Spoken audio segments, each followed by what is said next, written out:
Hey there! Ready to dive deep? Always.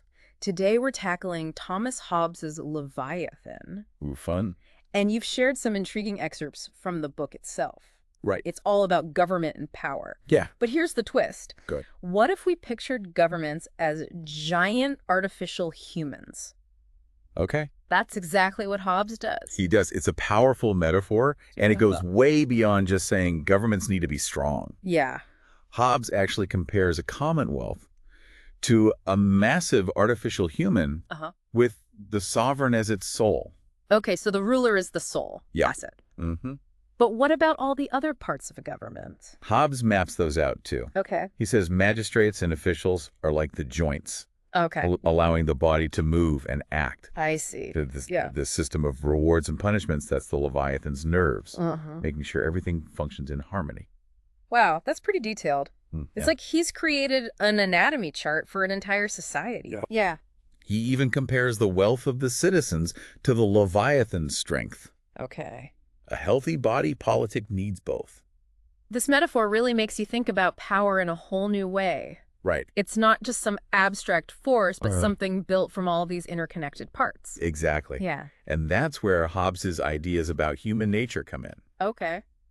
He believed that to understand politics, you first have to understand the individuals that make up society. He was a big fan of the whole know thyself idea, right? Absolutely. Yeah. Nobody tapes them. Know yourself Yeah. was central to his thinking. Okay. Hobbes believed that while we all experience passions like fear and desire, Yeah. what we fear and desire is shaped by our individual experiences. Yeah. So my fear of public speaking might come from a childhood experience, Right. while someone else might be totally comfortable on stage because they were encouraged to perform as a kid. Exactly. And Hobbes points out that this makes truly understanding other people incredibly difficult. Makes sense. We all have these healing depths, these characters of man's heart Yeah. that are shaped by so many factors. It's like everyone's walking around with a secret backstory that we can only glimpse. Yes. Okay. Plus there's dissembling lying and social conditioning, all these things that cloud our ability to see others clearly. No wonder communication can be so challenging. Right. We're all working with incomplete information. Right.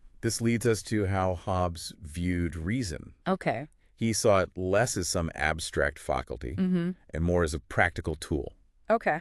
a process of calculation, of adding and subtracting ideas to arrive at conclusions. So kind of like an arithmetician working with numbers? Yes, But instead we're dealing with concepts and information. precisely. Okay. Whether it's figuring out a math problem, navigating a social situation, or making a political decision, we're constantly combining and separating ideas in our minds. It makes reason sound much more active and hands-on than I usually think of it. It is. Yeah. And this leads to a distinction Hobbes makes between science and prudence. Okay. Science deals with certain knowledge, demonstrable truths, things we can prove beyond a doubt. Yeah. Prudence, on the other hand, Okay. deals with the uncertain, the realm of human affairs, where experience and judgment are key. So a scientist might be able to prove a theorem about gravity, Right. but a prudent person would use their experience to decide whether it's safe to climb that rickety old ladder. Exactly. Yeah. Okay. And Hobbes was actually quite skeptical of relying too heavily on book learning, Okay. especially when it came to politics. He believed natural judgment and the ability to adapt to specific circumstances Yeah. were crucial for navigating the complexities of human interaction.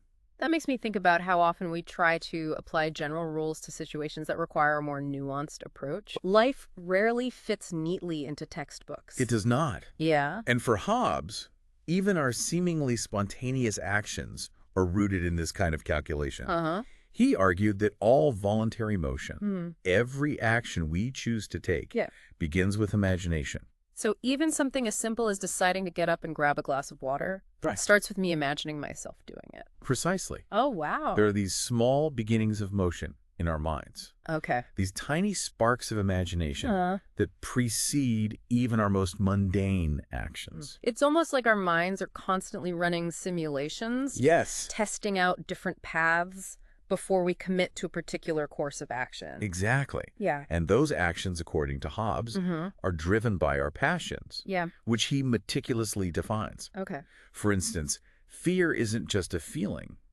It's Aversion with opinion of hurt from the object, Okay. a combination of feeling and thought. So if I see a snake and feel fear, it's not just an instinctual reaction. Right. It's also my mind assessing the snake as a potential threat. Exactly. Okay. And courage, in Hobbes's view, is hope of avoiding hurt by resistance. So it's not the absence of fear, Right. but rather the belief in our ability to overcome the danger. Yes. It's about having the confidence to face our fears, not pretending they don't exist. And Hobbes even defines anger as sudden courage, a burst of energy and resolve in the face of a perceived wrong. It makes you realize how interconnected our emotions and thoughts really are. Yes. They're not separate things, but constantly influencing each other. Right. And ultimately, Hobbes says our actions are determined by what he calls the will, which he defines as the last appetite in deliberating. So it's not some separate rational faculty dictating our choices, Logically. but rather the final, strongest inclination that emerges from all those internal debates we have with ourselves. Exactly. It's about which desire or aversion wins out in the end, which path we ultimately choose to take. This is giving me a whole new way to think about decision-making. Yeah. It's not just about logic or willpower, Right. but about understanding the complex interplay of our emotions and how they shape our choices. Yes. Yeah. And that brings us back to prudence, Okay. which Hobbes views as a form of wit, sharpened by experience and memory. Okay. He observes that people differ in prudence, not because of the quantity of experience, but because of its variety and how it relates to their goals. So someone who spent their whole life sailing might be incredibly prudent at sea, Right. but totally lost when it comes to navigating the complexities of, say, court politics. Precisely. Yeah. The context of our experience and the goals we're pursuing shape how effectively we can apply our prudence. It's a good reminder that expertise is often domain-specific, and what makes someone wise in one area might not translate to another. Exactly. Right. And Hobbes uses this really vivid analogy to describe how individual passions can contribute to larger social and political movements. Okay. He compares it to individual drops of water, adding to the seditious roaring of a troubled nation, just as every drop contributes to the roar of the sea. It's a powerful image of how individual anxieties and frustrations can build into collective unrest. Yes. Yeah. And on that note, Hobbes is deeply skeptical of claims of divine inspiration, Okay. especially when they're used to justify destructive behavior. I see. He points out rather provocatively that if someone in Bedlam claimed to be God, we wouldn't need any further proof of their madness. It's a stark reminder of how easily claims of higher authority can be manipulated to control and exploit others. Exactly. Yeah. Which leads us to Hobbes's definition of power itself. Okay. He sees it as present means to obtain some future apparent good. So it's not just about brute force or dominance, but about having the resources and the ability to achieve a desired outcome. Exactly. Okay. And he distinguishes between original power, which comes from our natural abilities, and instrumental power, which comes from things like wealth, reputation, and social connections. This is relevant to all of us, right? Absolutely. We're all navigating power dynamics, whether it's our personal relationships, our workplaces, or our interactions with institutions. Absolutely. Yeah. Understanding how power operates is essential for navigating the complexities of the world. And Hobbes has some intriguing thoughts on titles of honor. Yes. Things like Duke, Count, Marquis, Baron, all those fancy labels. He sees these titles as reflecting the value assigned by the sovereign. Okay. They're not just empty words, but markers of status and authority within the commonwealth. So it's like they're part of the anatomy of the Leviathan. Precisely. Signifying the hierarchy and structure of power within that artificial body. Exactly. Yeah. And Hobbes even traces the historical origins of these titles, connecting them to specific roles and responsibilities in Roman, German, and French traditions. It's fascinating to see how language and symbols are so intertwined with the exercise of power. They are. Yeah.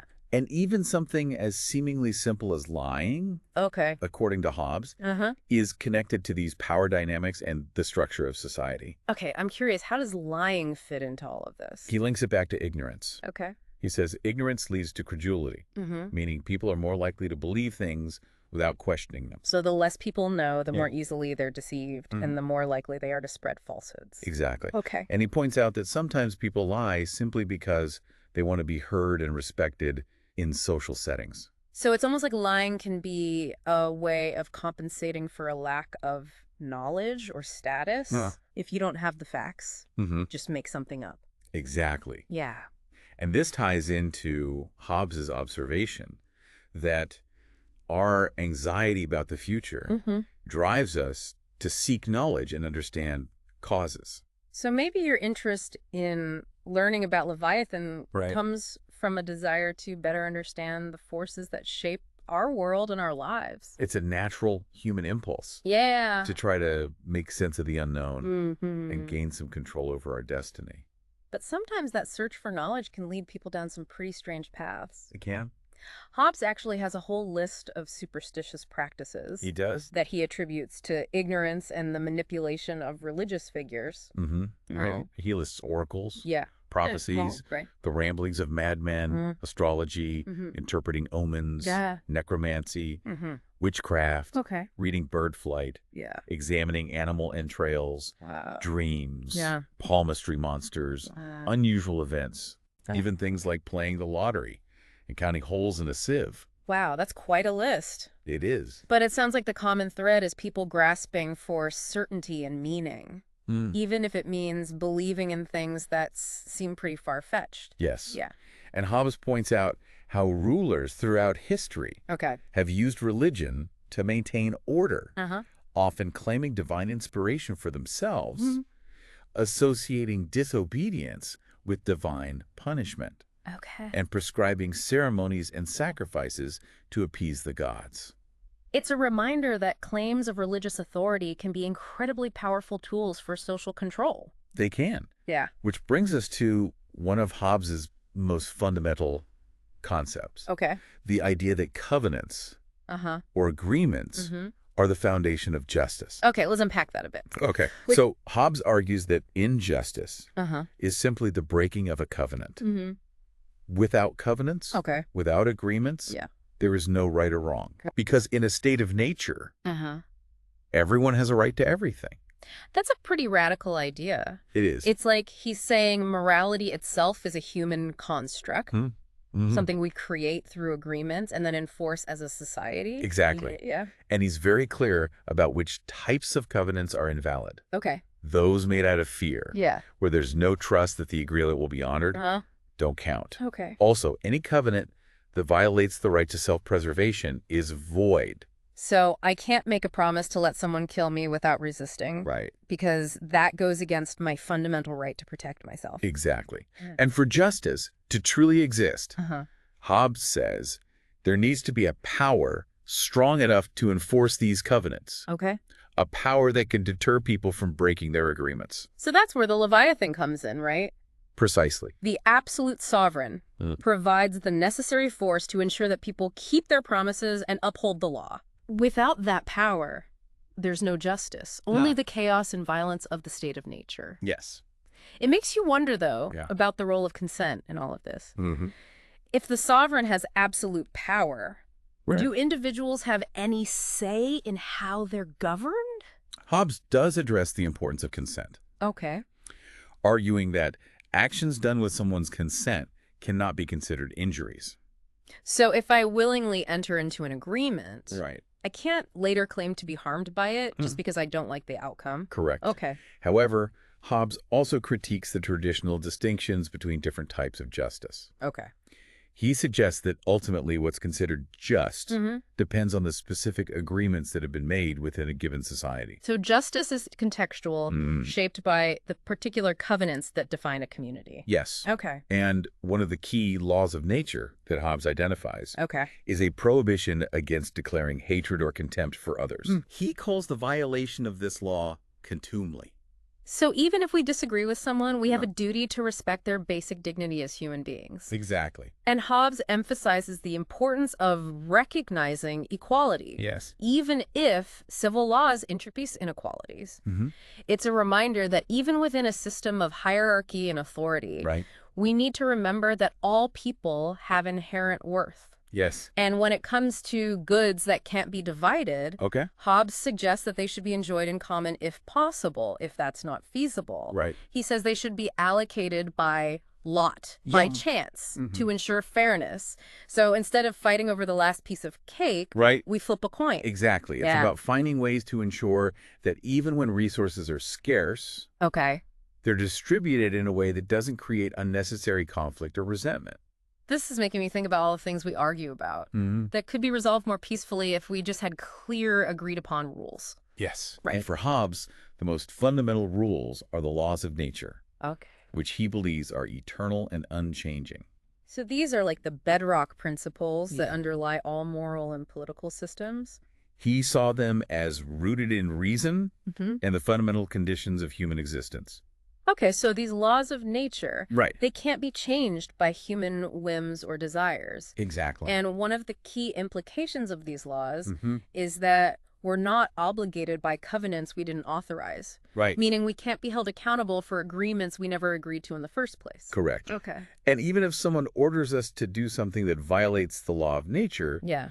we're still ultimately responsible for our own actions. Okay. If we had a prior agreement to obey that person. So blind obedience isn't an excuse for doing wrong. No. We still have a duty to follow our own conscience and uphold those fundamental laws of nature. This brings us to Hobbes' central argument. Okay. Humans, unlike other creatures, need a common power to enforce agreements and ensure peace. Okay. That's the core purpose of the Leviathan. It's like he's saying that we're inherently social creatures Yes. who need rules and structure to coexist peacefully. Without them, things fall apart. Exactly. Yeah. And that leads us to how he defines a commonwealth. Okay. He says it's established when people agree to authorize the actions of a representative Okay. chosen by the majority. So even the folks who didn't vote for the winner Right. are still bound by the agreement. Exactly. Okay. This is the social contract that forms the basis of the Leviathan. It's a powerful idea, It is. but it also raises some concerns. What if the majority chooses a leader who turns out to be a tyrant? Which brings us to one of Hobbes' most controversial claims. Okay. The sovereign has absolute power and cannot be accused of injustice. Wait, so the ruler can do whatever they want without any consequences? Right. That sounds a little scary. Hobbes argues that the sovereign isn't party to any covenant with the subjects, Oh, meaning they can't break an agreement they're not part of. I see. Any attempt to limit the sovereign's power Yeah. through conditions or covenants is ultimately futile. So it's a trade-off, right? Mm-hmm. We accept the risk of absolute power Right. in exchange for the stability and security provided by the Leviathan. Yes. But it doesn't exactly sound like a comforting situation for the average citizen. Hobbes understood those concerns. Okay. He acknowledged the potential for abuse, but he argued that the alternative, Yeah. the chaos and violence of the state of nature, was even worse. It's like choosing between the devil you know and the devil you don't. Exactly. Yeah. And for Hobbes, the choice was clear. He believed a strong, absolute sovereign was the only way to ensure peace and security for everyone. It's a stark view of human nature, It is. but one that's still incredibly relevant today. We see all around us the dangers of both unchecked power and the breakdown of order. Yeah. And Hobbes didn't shy away from addressing common criticisms of monarchy. No, he didn't. People worried about the risks of an unjust or incompetent ruler, and he had responses ready. So what did he say to those who question the wisdom of putting so much power in the hands of one person? He argued that these problems aren't unique to monarchy. Okay. They're rooted in human nature itself. So any form of government, Right. he believed, is susceptible to corruption and abuse. Exactly. It makes you think, Yeah. are these flaws inherent in any system of power, regardless of how it's structured? Right. Is it about the form of government, or is it something deeper? And Hobbes goes on to discuss two ways in which dominion Okay. or rule Yeah. is acquired by generation and by conquest. By generation, does he mean like parents having authority over their children? Exactly. He argues that this authority is based on the child's consent, Uh-huh. either explicit or implied. Interesting. He even points out that in the state of nature, Yeah. both parents would have equal right to a child, Okay. which could lead to conflict. It makes you wonder, how much of our understanding of family and parental rights is shaped by the social and political structures we live in? It does. Then there's dominion by conquest, Right. which is the right acquired through victory in war. So essentially, might makes right. In a sense, yes. Whoever wins gets to make the rules. But Hobbes is careful to point out that even in conquest, Okay. there are limits on the sovereign's power. What kind of limits? Okay. If the sovereign is absolute, how can there be any limits at all? He argues that individuals still retain a degree of liberty.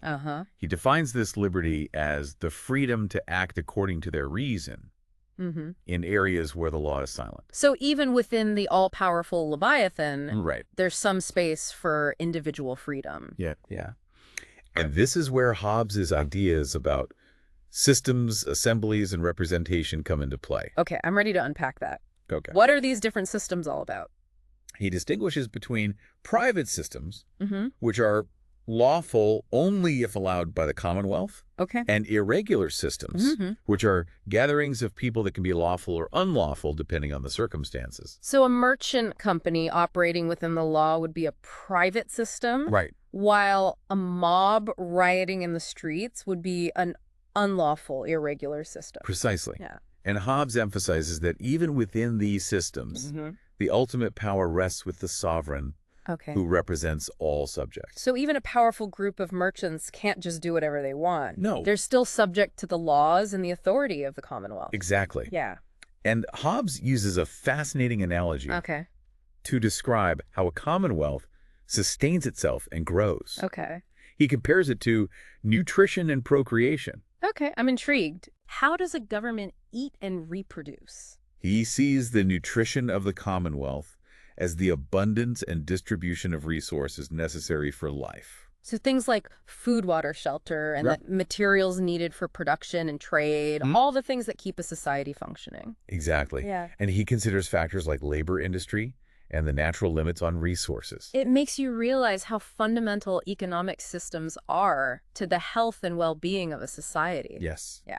As for the procreation of the commonwealth, Hobbes is talking about its ability to expand its territory, its influence, and its power. So things like conquest, colonization, and forming alliances with other states. Precisely. Okay. He saw these as essential for the long-term survival and prosperity of the Leviathan, just like a living organism. Yeah. It needs to grow and adapt to thrive. It's a reminder that even the most powerful states are constantly looking for ways to secure their position in the world and increase their influence. Yes. Right. And within this complex system of power, Hobbes stresses the role of counsel or advice in guiding the sovereign's actions. So even an absolute ruler needs wise people around them to help make good decisions. Exactly. Okay.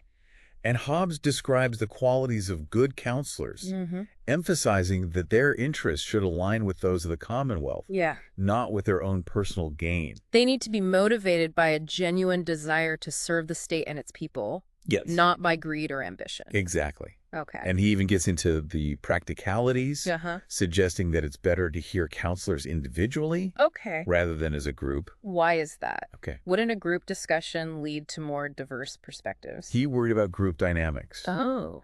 He felt people were more likely to be swayed by others' opinions. I see. Or hold back their true thoughts in a group setting for fear of disagreement or disapproval. It's like the old saying, a camel is a horse designed by a committee. Sometimes too many cooks spoil the broth, right? Exactly. And Hobbes ties the importance of wise counsel back to one of his most fundamental laws of nature, which can be summarized as the golden rule. Right. Do not that to another which thou thinkest unreasonable to be done by another to thyself. Treat others as you'd want to be treated. It's a pretty universal concept, even outside of a religious context. It is. Yeah. And he explains how this applies even to unwritten laws and instructions. Officials are bound by natural reason and a duty to uphold the sovereign's intent. Even when the rules aren't explicitly spelled out. It's a reminder that even in positions of power, we have a responsibility to act fairly and justly, regardless of whether someone is watching or not. Yes. And Hobbes stresses the importance of making laws clear and known to those who are expected to follow them, whether it's through spoken word, written documents, or other actions. The sovereign needs to communicate those laws effectively. They do. Otherwise, how can people be expected to follow rules they don't even know exist? Exactly. Oh, yeah. He even mentions how in ancient times, laws were sometimes put into verse. Really? To make it easier to remember. That's actually pretty clever. It's like the legal version of a catchy jingle. Exactly. And Hobbes delves into the concept of equity, arguing that no judge is obligated to follow a previous wrong judgment, even if it was made by themselves or a higher authority. So if a judge realizes they made a mistake, they have a duty to correct it regardless of precedent. Precisely. Okay. And he distinguishes between laws that can be changed, what he calls mutable laws, and the immutable laws of nature, which are eternal and unchangeable. So a bad ruling on a changeable law could lead to a new law being created, but it can't override those fundamental principles of justice grounded in natural law. Exactly. Okay. And Hobbes also discusses circumstances under which a crime might be excused. Like if someone was genuinely ignorant of the law, or mentally incapable of understanding it. Exactly. Okay. He argues that a crime is only excused if the obligation to the law is also removed. Okay. So someone who had absolutely no way of knowing a law existed might be excused, as might someone who is mentally incompetent. It's a recognition that justice requires taking into account an individual's circumstances and their ability to understand and comply with the law. You can't hold someone accountable for something they weren't capable of doing or knowing in the first place. And Hobbes is deeply skeptical of the idea that faith and sanctity come from supernatural inspiration rather than reason and natural means. So is he saying he doesn't believe in things like divine revelation or miracles? He doesn't dismiss them entirely. Okay. But he argues that relying on individual claims of inspiration is a dangerous way to determine what's right and wrong. Okay. He believed that such an approach would lead to chaos and undermine the authority of civil government. It's a reminder of how easily religious beliefs can be used to justify actions both good and bad. Right. And without a shared framework for determining truth, things can get very messy very quickly. They can. Yeah. And Hobbes is particularly concerned about the dangers of divided sovereignty within a commonwealth. What exactly does he mean by divided sovereignty? He's talking about situations where there are multiple sources of authority or power within the same state. Okay. For example, having a king, a parliament, and a powerful religious leader, all claiming supreme authority. Yeah, that sounds like a recipe for conflict and instability. Exactly. Yeah. Hobbes uses the analogy of a body with multiple souls. Okay. It just can't function properly. So for the Leviathan to work, for this artificial man to be healthy and strong, there needs to be a single unified source of power. Yes. No competing agendas. Exactly. And Hobbes outlines the factors that he believes can lead to the downfall of a commonwealth. Things like conquest by external enemies, internal divisions and civil war, and the weakening of the sovereign's power or protection. So basically anything that undermines the authority and stability of the state can eventually lead to its collapse. Exactly. He compares the sovereign to the public soul of the Leviathan. When that soul expires, the commonwealth dies. Yes. It's a pretty bleak image. It is. But it speaks to how fragile even the most powerful states can be. Yes. They're not invincible. But despite these dangers, Hobbes was optimistic about the possibility of creating a commonwealth that could endure. Really? He believed that by following the principles he outlined in Leviathan, stability could be achieved and maintained. So he thought a lasting political order was possible, despite all the challenges and potential pitfalls. He believed it was achievable if the right foundations were laid and the right structures were put in place. It's a bold claim, for sure. It is. And one that's been debated ever since he put it forward. Right. And from there, Hobbes goes on to explore the role of punishment and rewards in maintaining order within the commonwealth. Okay, let's talk about that. Okay. How did he view the purpose of punishment? Okay. Was it all about retribution, an eye for an eye? No, Hobbes believed the goal of punishment was correction, not revenge. So it's about deterring future crime and rehabilitating offenders. Right. Not just inflicting pain for its own sake. Exactly. Okay. And he emphasized the need to tailor punishments to the severity of the crime and the threat it posed to the public. Makes sense. A minor offense shouldn't be treated the same as a major crime. Right. It's about finding the right balance, being both firm and fair. And Hobbes argued that a sovereign who is loved and respected by the people doesn't need to worry too much about the popularity of any individual subject. So a well-liked ruler doesn't have to worry about rivals or challengers. He believed that soldiers, for example, are unlikely to side with a captain they love if it means going against a sovereign they love even more. It makes you think about the importance of legitimacy and the bond between a ruler and the people they rule. If there's mutual respect and trust, the system is more likely to remain stable. Exactly. And Hobbes even tackled the age-old question of why bad things happen to good people, why evil sometimes seems to prosper while virtue suffers. Oh, that's a tough one. It is. What was his take on that? He argued that it's a question of God's right to dispense fortune as he sees fit, not a reflection on the merits of individuals. So it's not about deserving good or bad things, but about accepting that there are forces at play that are beyond our control. He references the book of Job, where God asserts his power as the ultimate justification for Job's suffering. It's a humbling reminder that even in the face of injustice, we may never fully understand the reasons behind it.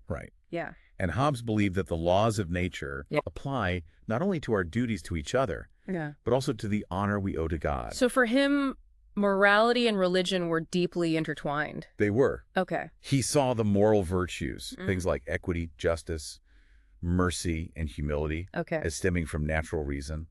And when it comes to worshiping God, Hobbes stressed the importance of doing so rationally. What did he mean by rational worship? How do you apply logic to something as personal and spiritual as faith? He advocated for acknowledging God's power, fearing his vengeance, speaking of him respectfully, and avoiding using his name in vain. So it's about demonstrating reverence and respect for God, but not trying to impose our limited human understanding on his nature. Exactly.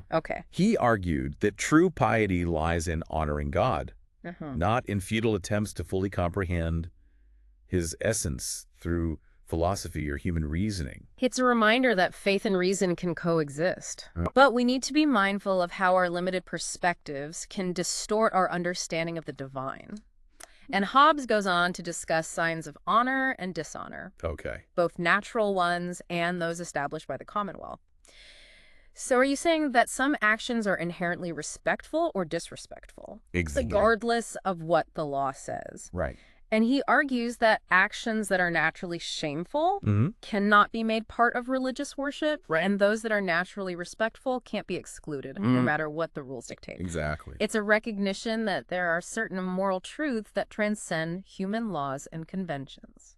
And Hobbes also delves into the concept of idolatry, arguing that worshiping a place or image as God himself is idolatry, while acknowledging its holiness, its separation for God's use, is not... So it's not about the physical object itself, but about the intention behind the worship.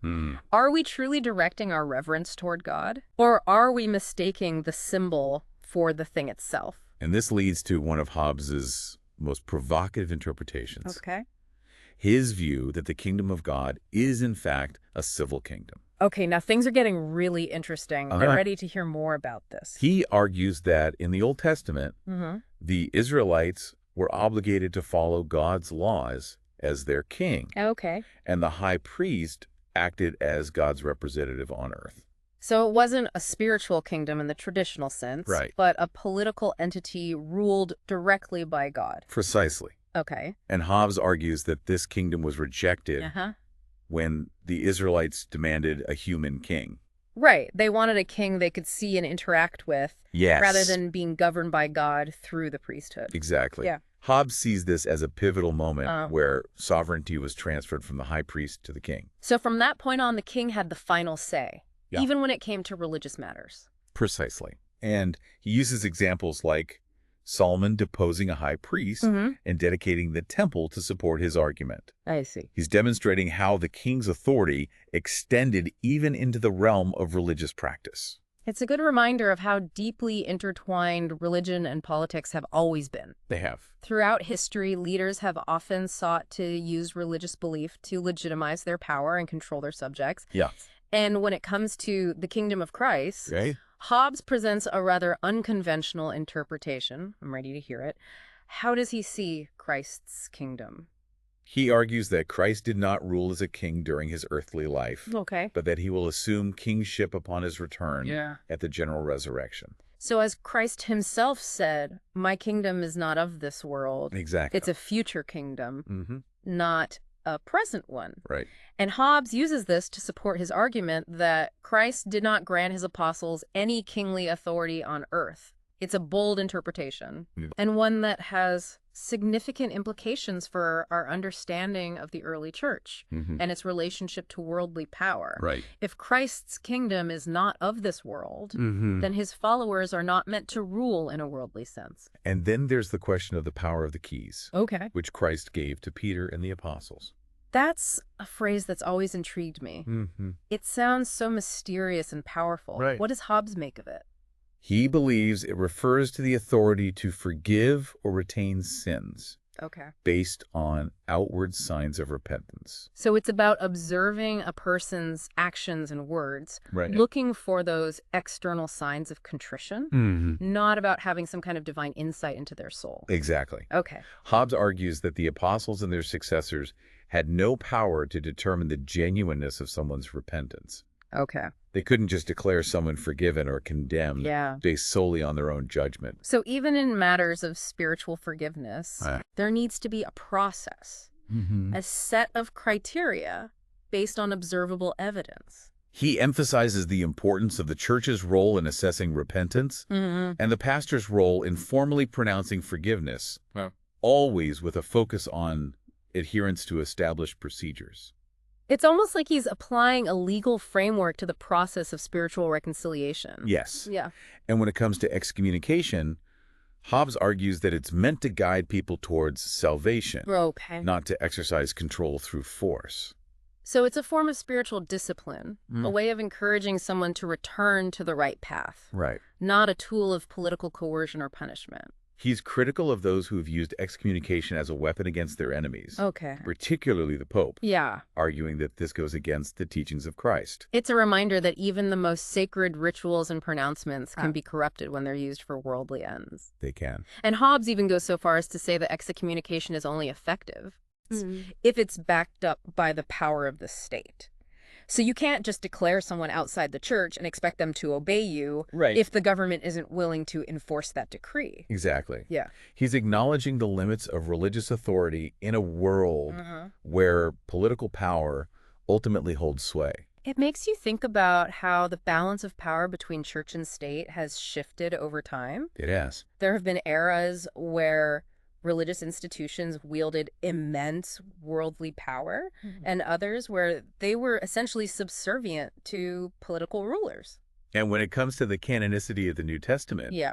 Hobbes argues against the idea that the books were considered law by early Christians. So you're saying that the Gospels and the letters of Paul weren't seen as divinely inspired scripture right from the beginning? He believes they were accepted and embraced based on faith in the apostles, Okay. not because they carried the weight of legal authority. So early Christians chose to follow these teachings. Right. Because they resonated with their own personal experiences and beliefs. Exactly. Not because they were forced to. Right. It was a matter of conviction, not coercion. Exactly. Okay. And Hobbes points out that the apostles themselves never claimed to be the sole interpreters of Scripture. So they weren't trying to establish themselves as the ultimate authorities on religious matters. Right. They were simply sharing their own understanding of Christ's message, inviting others to engage with it and come to their own conclusions. Precisely. Okay. He's pushing back against the idea of a centralized hierarchical religious authority, emphasizing the role of individual faith and interpretation in shaping our understanding of God's Word. And when it comes to the distinction between clergy and laity, Okay. Hobbes traces the origin of the term clergy back to the tribe of Levi in the Old Testament. Right. They were God's ministers responsible for the temple and its rituals, and they received tithes as their inheritance. He's critical of the Christian clergy for claiming tithes as a divine right, arguing that this places an unfair burden on the people, essentially taxing them twice. So they're receiving payment from both the state and from individual believers. Exactly. Okay. Hobbes sees this as an abuse of power. Yeah. a distortion of the original purpose of tithes, which was to support the Levites, who had no land of their own. It's a reminder that financial interests can sometimes corrupt religious institutions. They can. When money and power become intertwined, it can be difficult to maintain a focus on spiritual matters. It can. And Hobbes also takes issue with the doctrine of purgatory. He does. Arguing that it's based on misinterpretations of Scripture. So he doesn't believe in this idea of a realm of purification after death. Right. A place where souls can work off their sins before entering heaven. He offers alternative interpretations for the passages that are often used to support the idea of purgatory. Okay. For example, he argues that David's fasting after the death of Saul and Jonathan was a kind of mourning and respect. Not an attempt to influence their fate in the afterlife. So he's looking at the context and the intent behind these actions, rather than taking a literal interpretation that supports a particular doctrine. Right. And he points out that the fire mentioned in 1 Corinthians, often cited as evidence for purgatory, actually refers to the day of judgment, not to a separate realm of purification. So the fire is symbolic, not literal. Precisely. It represents the ultimate judgment of God, not some kind of temporary cleansing process. Exactly. And he applies the same approach to the concept of hellfire, specifically addressing a passage from Matthew where Jesus talks about different degrees of sin and punishment. That's a passage that's often used to support the traditional view of hell as a place of eternal torment for all sinners. Regardless of the nature of their transgressions. But Hobbes argues against that interpretation. Okay. He doesn't believe the passage implies different levels of punishment after death. So how does he interpret it? If it's not about varying degrees of eternal torment, what's the message? He believes it's about understanding the true meaning of God's law. And the different ways in which we can violate its spirit. I see. He's focused on how our actions in this life reflect our understanding and obedience to God's commands. Not on a literal interpretation of punishment in the afterlife. It's a reminder that biblical interpretation can be incredibly complex and nuanced. Yes. There's often more than one way to understand a given passage, and the meaning we derive from it is often shaped by our own beliefs and assumptions. It is. And returning to the topic of idolatry, Hobbes reiterates his view that it involves attributing divine qualities to places or objects. So we shouldn't worship things that are not God, no matter how beautiful or impressive they may seem. Exactly. And he even applies this principle to the Eucharist, the ritual of communion in Christian tradition. He raises the question of whether transubstantiation, the belief that the bread and wine literally become the body and blood of Christ, could be considered a form of idolatry. That's a pretty sensitive and controversial topic. It is. Even within Christian circles. Yes. What's Hobbes' take on it? He argues that if Christ's words, "This is my body," are meant to be taken literally, then it's not idolatry. But if it's a symbolic ritual, a way of remembering Christ's sacrifice, then it could be seen as idolatry because it elevates a human invention to the level of divine truth. It's a fascinating example of how Hobbes applies his philosophical framework to even the most sacred religious beliefs. Always seeking to understand the logic and the reasoning behind them. Exactly. And speaking of philosophy, Hobbes is surprisingly critical of the established schools of philosophy. Yes, he is. He argues that they've contributed relatively little to true knowledge, despite centuries of debate and discourse. So you're saying that all those philosophers with their grand theories and elaborate arguments haven't really gotten us anywhere? He's especially critical of Aristotelian philosophy, arguing that it has led to absurd notions about the soul and misguided ideas about the relationship between laws and government. It's a good reminder that even the most respected thinkers can be wrong. Yes. And that we should never be afraid to challenge accepted wisdom and question those ideas that have become so ingrained that we take them for granted. Exactly. And Hobbes also directs his criticism toward the Presbyterian clergy, accusing them of contributing to a kind of darkness in religion by promoting the doctrine that the kingdom of Christ is already present on earth. So he sees this belief as a way for the church to gain power and influence in worldly affairs. Exactly. If Christ's kingdom is already here, then the church, as his representative, has a claim to authority in the present. He argues that both the Roman Catholic and Presbyterian clergy have sought to assert power over the people in the name of Christ. Okay. And he sees this as a source of conflict and confusion. It's a reminder that religious beliefs can be used to justify all sorts of power grabs and abuses of authority. They can. And Hobbes even sets his sights on the Pope, Okay. outlining the various methods he believes the Pope uses to maintain his power and control over the church. Okay, give me the rundown. Okay. What are some of the Pope's strategies? Hobbes lists things like canon law, excommunication, auricular confession, and the canonization of saints as tools of papal power. So he's using a combination of legal mechanisms, spiritual pronouncements, and social influence to consolidate his authority. Precisely. And he even suggests that auricular confession, the practice of privately confessing sins to a priest, gives the Pope valuable intel on the plans and actions of political leaders. It's like a built-in spy network for the church. Exactly. Yeah. And Hobbes analyzes the dismantling of the preter-political church government in England, noting how Queen Elizabeth I dissolved the Pope's power within the realm, and how over time both episcopacy and Presbyterianism were also stripped of their authority. So it's a historical case study in how the balance of religious and political power can shift dramatically over time. He even suggests that the resulting independency of Christians in England, their freedom from the control of both the Pope and the established church, might be the best scenario, as long as it doesn't lead to internal conflict and division.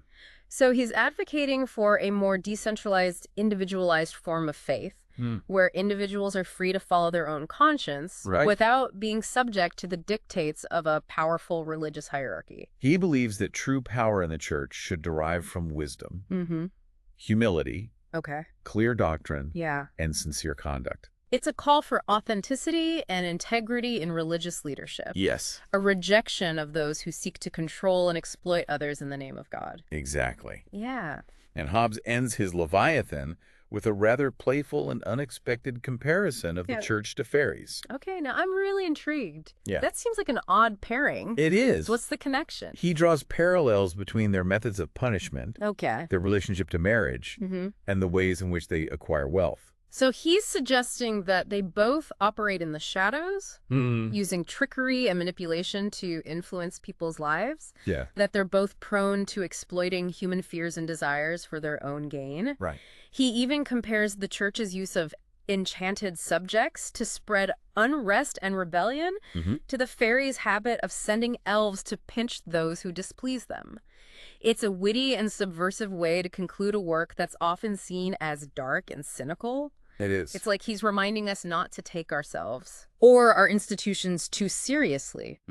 Even the most powerful forces can be subject to ridicule and satire. Exactly.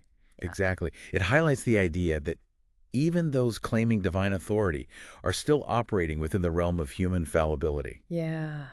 They're susceptible to the same temptations and shortcomings as anyone else. What a journey through the mind of Thomas Hobbes. It is right. We've unpacked his Leviathan metaphor, explored his views on human nature, and grappled with his ideas about power, justice, religion, everything. It's a lot. My brain is definitely doing some heavy lifting right now. It's a lot to process, for sure. Yeah. But Hobbes' Leviathan is truly foundational to political thought.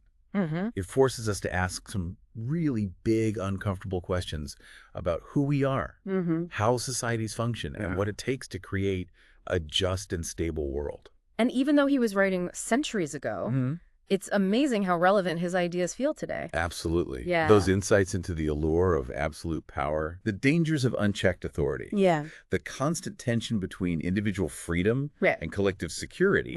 They're all incredibly timely. You know, you mentioned earlier that I was interested in the historical context of Hobbes's work. Right. And it makes sense that he'd be so concerned with stability and order, given that he was writing during a time of immense upheaval and civil war in England. Absolutely. Yeah. The English Civil War had a profound impact on Hobbes's thinking. Right. Witnessing the chaos and violence firsthand definitely shaped his conviction that a strong, absolute sovereign was necessary to prevent society from descending into anarchy. So for him, the social contract, That agreement where individuals give up some of their freedom in exchange for the protection and order provided by the state was essential for survival. It was the only way to escape the horrors of what he called the state of nature, where life was solitary, poor, nasty, brutish, and short.